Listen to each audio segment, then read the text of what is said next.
This is Top Shelf, the Caviar of hip hop.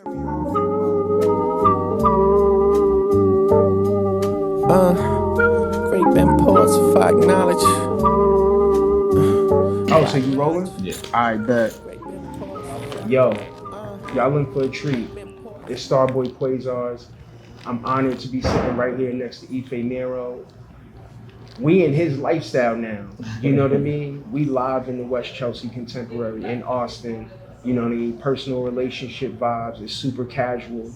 You know what I mean? We just got a tour backstage of like the next gallery the next show that's happening. And I just feel like as far as my world connecting with Ife's world is pretty incredible because he's an example of what I'm talking about when I say artists that are living the art lifestyle and doing it their way. And to me, I'm just a curious, objective spectator that's gonna ask questions that I feel like as the audience watching, that it can help you learn more about who Ifé is and how the inspiration behind his art can have, an effect on what you're doing. So to me, if you an indie artist, if you anybody that loves contemporary art, if you anybody who like is into like understanding the what's the term, the aspirational lifestyle, but realizing that you can live it right now, this episode is going to be for you. So without further ado, that's my intro for the one and only Ifé Neuro. Yo, what up? How y'all feeling, man? My guy Cecil. We here, we live, man. It feels great, you know what I'm saying? Yeah. And I'm glad that we could bring this forward to y'all. You know, it's important, when you see this, it's proper way of living, you know, what I mean? being honorable, you know what I'm saying? Yeah, I love that.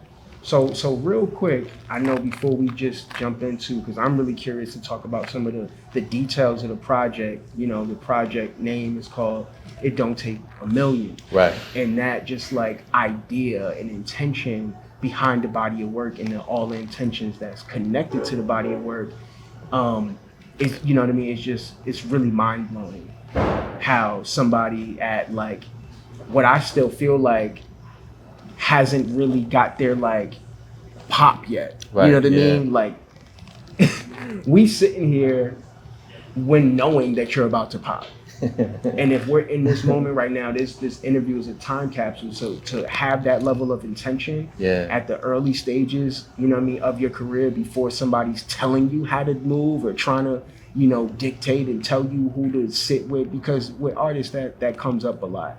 You know what I mean? So much of like, like who you should like be talking to, how this feature should look, and how that's gonna have an effect over your career. It gets into marketing really quick. So we in Austin now, but before you got to Austin and we met through the homie K, shout out to K. K like the letter. K like the letter, you know what I mean? Tell me about, what initially kind of like piqued your curiosity into the arts and like back home, where you're from, South Carolina? Yeah, South Carolina. Already, yeah. Tell me about that. So my grandfather, like he had a bunch of art at his house, and he had a room like dedicated to his art and vinyl. My great grandfather was a jazz musician, Robert Ellison. He played in New York. He played with a lot of great jazz folks, and we would just go in his room, like, be there. He was like a heavy, like, tennis head. So he'd come over and he just had like the tennis going, his little cranberry juice. He'd just be sitting in front of the TV, like leather couch, you know what I'm saying? Like, got a spot set up. Yeah, exactly. So we would just be back there, and, he would just kind of like allow us to have like, free reign. Like, and we also respected the space. Like, we weren't just in there, tearing it up, but we would just enjoy it. Yeah, exactly. Yeah. And this is a part of your legacy. And I remember like seeing, pieces in his home that showcased the Black experience. Like, and I would just see like different moments that these artists would paint or draw that resonated with me, right? Whether it's a little boy in the barbershop getting his hair cut, or it's like, you know, a church pew and a little boy and the sister like playing and play fighting, you know, or like, you know, seeing like a repass, you know, and like seeing that and being able to resonate with that at an early age, you know, and not going anywhere else really outside of that, and seeing that really kind of impacted me, you know, because I don't think my grandfather looked at himself as an art collector, you know, it was just probably something that he just resonated with. Yeah. So would you consider yourself an art collector now?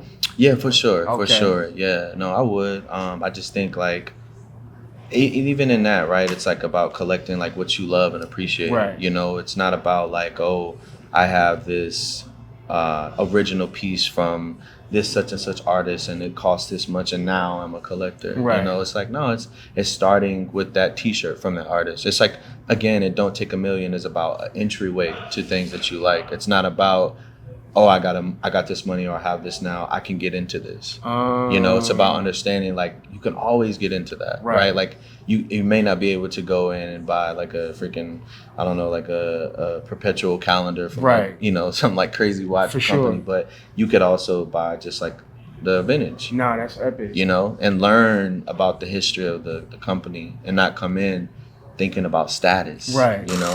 So what other chairs are you feeling right now? I feel like you mentioned something in one of the songs that I was like, it just went right over my head. Jen Reesum, he's another designer that I like a lot of his chairs too. I don't know, it's just something about like, you know, like seeing that, and like Shane Charles, he speaks about that, like when I was growing up, I want to say the materials like a rattan, like we would have, my uncles, they would have like these chairs in their house, and I would like love to like sit there and like rub my fingers through like the chairs, like, just like, yeah. And you like, a Taurus? Yeah, nah.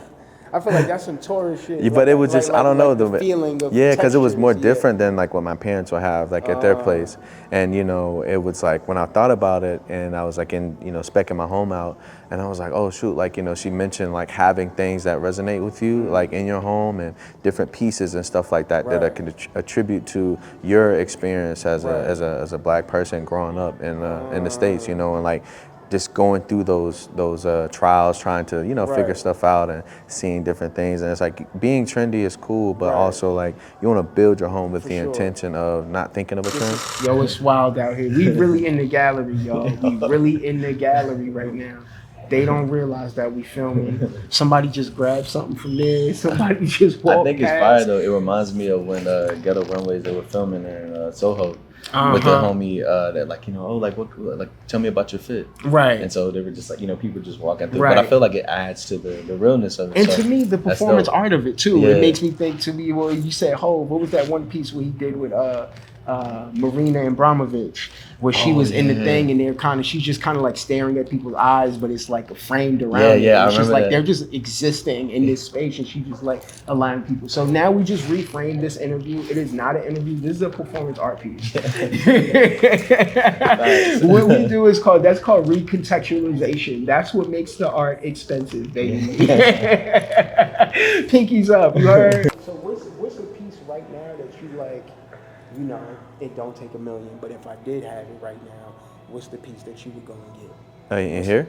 Or just in your, what's your aspirational piece for like the millions on the way? You know, what's the piece you want to go get? Well, in true fashion, we are here. I would say this piece right here. Yeah, this one right here. Like if I just had the money right now, I would actually take both of them, but I really love this piece right here. I mean, I know like the saying like death and all that. It's like, I guess you could say perceived as dark, but I don't know, there's something beautiful about it, you know, with the yellows and the red, and also the way that the colors blend in together. Yeah, exactly. You know, death is inevitable. Like it's not really to be anything afraid of, especially if you doing with your life what you want to be doing with it, then you don't got to be afraid of it. Yeah, it's like you embrace it because we all go through it. Yeah. And you already experience it, right? Because you, not in a physical sense, but you die to yourself and you reinvent yourself. 100%. And so it's like the idea of that and the idea of growth is dying. Yeah. Not you physically, but a part of you, a piece of you has to in order for you to experience that next version. Yeah. This was the one that they had at the West Chelsea. I actually saw this in person here too. Oh, really? Yeah, it was dope. Man, I love it. Like I was listening to Currency's last project recently, and some of the sounds on this project reminded me of like some of the sounds that Currency would pick as like backdrops, cinematic backdrops to tell you about this lifestyle. You know what I mean? And his thing is the cars. You know what I mean? That comes through really clear. And I love that yours is distinctly art. And it's like we click up and we be talking about, you be putting me on to artists, be like, what, who are you talking about? And like, you know, I gotta really do my research. I remember even the other day we was talking and I told you about the Gianni Lee joint, and you was like, sent me a text like, I got it. I was like, what? Because he was doing these like crazy like drops, like the satirical like 300, and I had like I had bought two, the first drop that he had did, and then when you had texted me, I wasn't really on Instagram like that, and then I was like, oh shoot, I remember he was doing that, and then I just happened to see I think it was like The Last Laugh.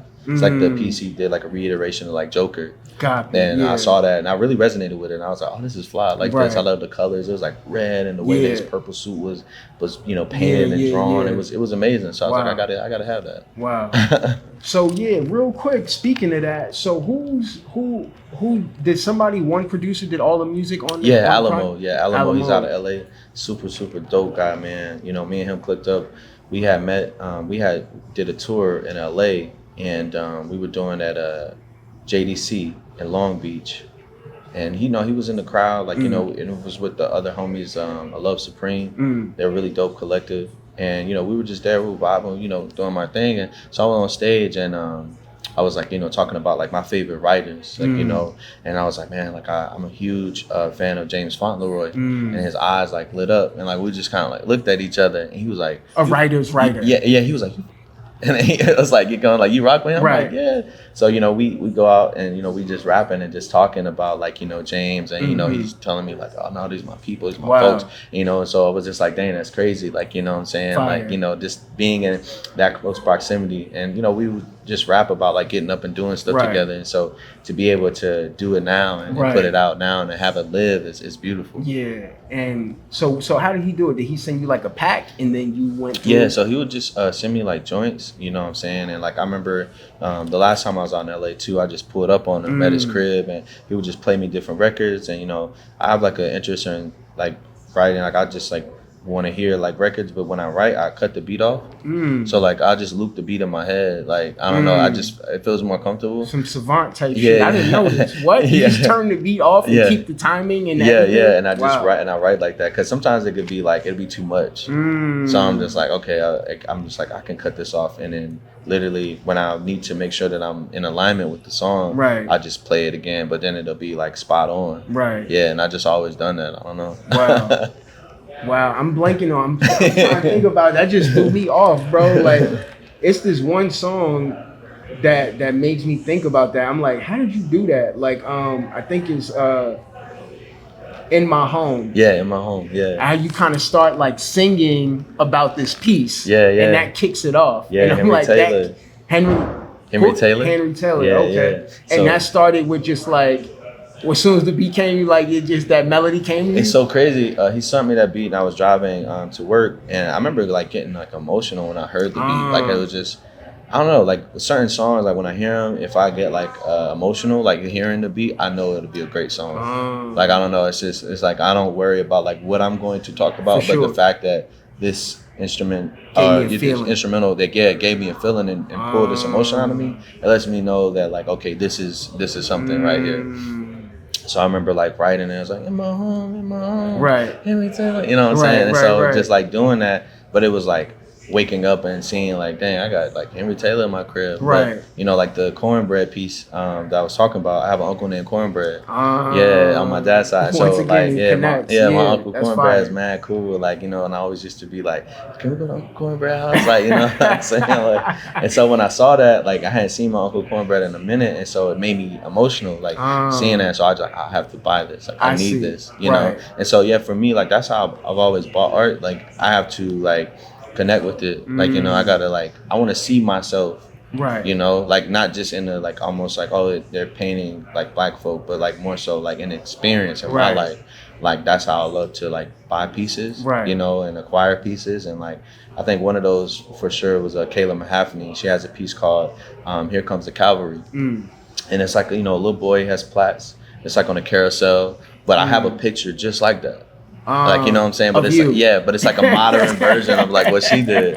And so I like immediately I sent it to my mom. And I'm like, yo, look at this. And Right. my mom was like, oh my God, this is a beautiful, Wow. like this is so amazing. Wow. You know what I'm saying? But just like even her work, like and she's a phenomenal artist. Like if y'all get the chance, Kayla Mahaffey, super dope. Definitely should check out. So dope. Yeah, no, I think you definitely put me on her as well. The other thing I was thinking about is like, what are some of the artists that you feel like make you feel this like expressing the Black experience like you were talking about? Because I feel like, you know, I think we talk about this sometimes, just kind of like, you know, like Black people are not a monolith. Right. You know what I mean? Like it could be a spectrum of like, like the Black people, they were like into trap exclusively. Yeah. You know what I mean? Yeah. And then be like, yeah, I listen to a lot of music. Like what? Future?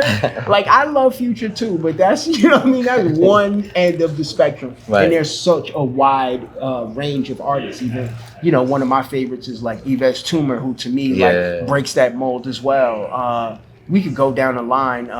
You know, I mean, there's so many. Santa Gold is another one who's like, I could do punk, I could do, you know, rap as well, and I could make kind of like Negro spiritual type of songs. Yeah. We could just go down the line. So who are some of the artists, visual or audio, that you feel like express like the Black experience to you? I would say Jordan Castile for sure. Like when I think about her, like her work, and you know, just the way that she brings like realness to her work, like and the way that she paints and like how expressive the people are in the pieces. I would say her for sure. I also love Nina Chanel's work.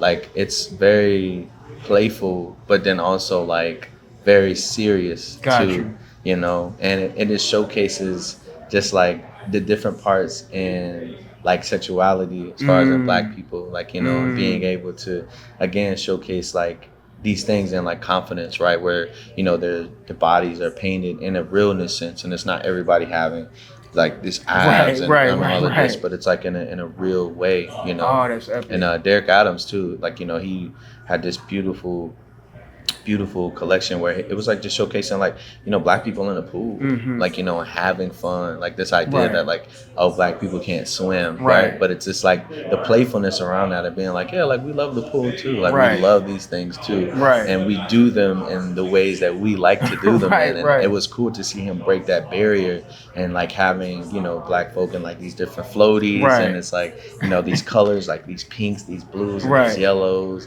and the skin, they're like, you know, dark, and it's like, it's just showcasing that. And I think it's important because, you know, little kids need to see us in different settings and not always feel like we have to be doing one thing or, you know, or another. Wow, I love that.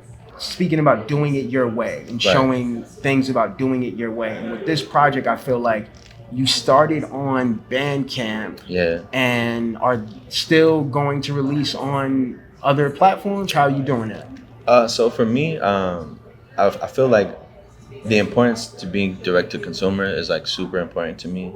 I think the idea of streaming is dope, especially on like major platforms. I just don't believe in the idea of casting a net in shallow water with other fishermen trying to catch something. For sure. I think I look at streaming in a sense of singles should live there. My albums and EPs should live outside of streaming. It's like a diffusion line. Got you. Right. So there's Margella, then there's MM6. Got you. My streaming is like readyware. You know, it's like you can slip this on, try it on. Right. I'm not really feeling this. It's okay. And if you want to discover more, you do, you don't. You know, and that's fine. Yeah. Where you go. But when you want the EPs and an album, this is Margella, this is avant-garde, this is couture, and it's a different feel, it's a different packaging. Perfect. Not to say that those two things are different, but there's distinct differences with these things. And once you get into it, you realize that you're still gonna do the same thing, but it's different. Right. You know? And I feel like to me, it's this idea of like uncompromised. Right. You know what I mean? Just like so much of, I feel like indie art right now, and I'm using the word indie loosely because it's like if you're not at a certain level, then like indie is like a blanket term. Yeah. And I feel like it's also like restrictive. It's like it prevents you from thinking beyond a certain threshold or expanding your imagination to how you can even engage with your audience. And to see you doing that is like, no, this is how I choose to use these two different platforms for specific purposes, Right. to show the same extension of your art in different ways. So Yeah. I love that so much. Wow. How do you feel like the city of Austin and living in Austin has changed like your viewpoint on, you know, your creative process or life in general, and how, you know, it applies to the things that you want to create?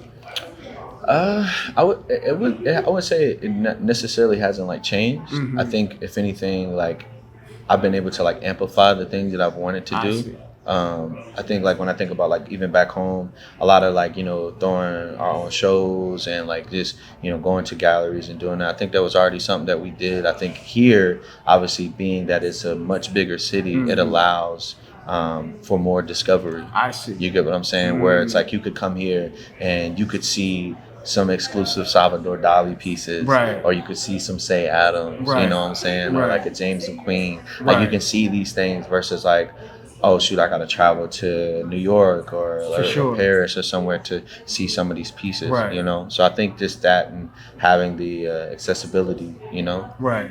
I love that because I feel like that, like for people who haven't been to Austin, you just think like it's in Texas and Right. it has a blanket like iconography that people might think ignorantly if they haven't been. And I do, Yeah. I completely agree. I feel like Austin is like well-rounded in that Yeah. way.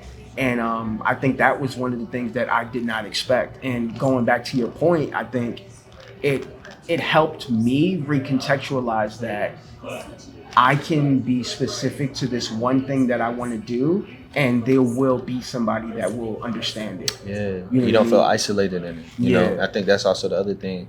And in saying that, like I know people that are very, just even going back to streaming, I know people that are very successful with streaming, right? But I also know a lot of people that don't do well on streaming, but they stay on streaming with the hope. Anyway. Yeah, Right. that it's like, no, it's like I think you should look at your analytics and see where you do well at. Right. And in doing that, it's like, yeah, will there be people that may say, dang, I would love to Right. have this project or this thing Right. on here, but it's like, no, like, you know, if you want this, you have to come here. Right. And I think we have to get back to that as artists. Like, you know, when I think about like somebody like a Frank Lloyd Wright, when he was designing homes and, you know, people would like, oh, like, you know, I want this. And it's like, no, you hired me to make you a home and you want the home to be unique. Right. But you're telling me about another person's home, you know, Right, for that sure. you don't necessarily like. Right. Right. And so the idea of it being like, no, like, I'm building this world and this environment for you to come in and feel seen, feel dope, and Right. feel fly. And, you know, my music isn't selling wealth. Right. You know, I don't want to, you know, some people can hear like lifestyle and think it's like this idea of like selling wealth. Right. It's like, no, that's not what I'm doing. Like, Right. and if you listen and you believe that, it's like you're listening wrong. Right. You know what I'm saying? I love that. Yeah, and I feel like it's this idea that you're like, you know, actively attracting the world that you want to live in with each piece of art that you Right. create and with each piece of art that you purchase. Yeah. It's like naturally I'm gonna have, speaking for you, naturally you're gonna have so much art that you're gonna need a bigger house to Yeah. show it. Yeah, exactly. The parties are gonna get cooler just Yeah. because I have so much space now to show the different art. So it's Right. like by naturally walking in a direction that you're inspired and you're naturally curious and you're naturally drawn to, you're manifesting the life that is correctly and divinely yours by right. So Yeah. it's not like I'm not chasing somebody else's lifestyle for the nature of, you know, jealousy or envy or something that I liked about them. I'm chasing this because Right. I'm drawn to it. My granddad was doing this. I'm making this. You know what I mean? These are my decisions as an artist. And I think to me, that's like what's incredibly inspiring to it's like the double entendre of like lifestyle or aspirational rap is the Yeah. double entendre is that it's coming from a real place. Yeah. So considering that, what is, you know, one of your favorite songs that you feel like paint that off of this project? I say Bauhaus. Mm. You know, because like that's when I even in the beginning of that record where I talk about like, oh, you know, such and such in the morning, like, you know, me and Kay and Cecil, Right. we was in there, we hanging the pieces Right. and stuff. That was real, like, you It was know. real. And so, like, that really happened. And it's funny when I heard it, I was like, yo, because I didn't expect it. Like, you sent me it, you know what I mean? Like, after the project was done, so to hear it, I'm like, he ain't lying. Like, nah, for real. Yeah, so like, you know, just like that in itself. And that was super inspiring for me too, because I feel like we came from somewhere, some show, and then I feel like it was during South by. It was we was carpooling. I think Kay, you know what I mean, just like having tools and knowing how to make stuff. What did he have, like a level or had like a level or all that? Maybe that's what it was crazy. To where Kay had the level and I just happened to be there to experience you hanging those on your wall. I was like, man, this is pretty fly. Like, we're in the West Chelsea Contemporary in Austin, and you know what I mean? I feel like when we first started talking about art, I think we both geeked out that we love coming here separately. Like, we didn't know each other came here. Yeah. And because I feel like sometimes when I talk about art in the city, I'll talk about like the Blanton because they have those free days. Yeah. And then some people are like, go to the Blanton and then don't come on to this side, and they're not far away. But for you to be here and is a fan of the West Chelsea, why do you feel like this gallery, this space is so special? I think because of how intentional they are about, you know, who they showcase and like how they do it. I think like the level of curation that goes into like different collections where like you may come in and see a new collection and the walls are a different color. Right. You know, there's a different layout of like the couches, but they're incorporating like different things to also build on what the artist is providing. Right. And it doesn't feel like other museums when you go into it where it's like the energy is stiff. It's stuffy. Yeah, it don't feel like stuffy. That here. It feels like when you come in, it's like even if you're not buying the most expensive piece, you don't feel like, oh, I can't be here, or like, I've never felt like that coming here. I've never felt like, oh, because I'm not, you know, buying this or that, you know, I can't enjoy myself. Right. You know, I've come here to learn, like to buy stuff, to frame, to just see the new collection. And I think that's important, like being able to just come here and be in a space where you're seeing all of these amazing artists. You know, like I discovered Say Adams here, and just seeing his work, and, you know, he filmed and, you know, did the photography for like a lot of albums during that Def Jam era, like, you know, with Hove and, you know, Run DMC and just a bunch of people. And so seeing his pieces here and like, you know, seeing those, like there's one like this LL Cool J one, and it's like a Gold Dust and it has like the Def Jam stuff in there, and it's like this super doper. Seeing Fab Five Freddy, you know, his stuff being in here, it really just feels like home. For sure. You know what I'm saying? That's why I always tell people like, yo, come here. For like, yo, you can just come here with me, like, for sure. Know what I'm saying? No, 100%. and I feel like too, like I feel like it's an interesting thing even when I think about those people in that scene of New York, it was like punk rock, hip hop, and the high fashion and art worlds all merging together. Yeah. And I feel like when we think about the art lifestyle, all of those things are like things at the high level when people are using intention to put them together. And I feel like, you know what I mean, that's the inspiring part about doing this interview with you now at this stage of your career, because I just know in 5 years you're going to be at a completely different level with crazy different art on the wall that's going to blow me away. And you know, we in the West Chelsea now doing it at the level that you can do it at now. Right. You know what I mean? Also saying again, it don't take $1 million. So, you know what I mean? Even right now when we bounce, I'm getting a coffee table book that I just saw that I'm like super inspired by.